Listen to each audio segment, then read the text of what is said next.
વીજળીના ચમકારે મોતીડા પાનવા હે અચાનક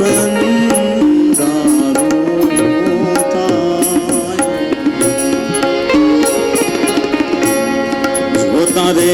જોતામાં દિવસો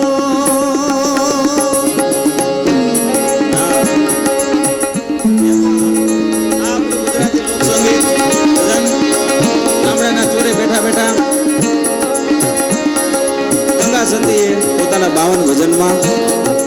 પોતાની અંદર જે કોઠાઓથી જે એને સ્ફૂર્ણા થઈ અનુભવ થયો 52 ભજનમાં ગંગા સતીએ લખ્યું સમઢિયાળામાં બેઠા બેઠા વાત એ છે કે ગંગા સતી સામાન્ય बोलिए श्री रामचंद्र भगवान की जय, श्री विजय हनुमान जी महाराज की जय, श्री गुरु रामचरण दास बापूनी जय।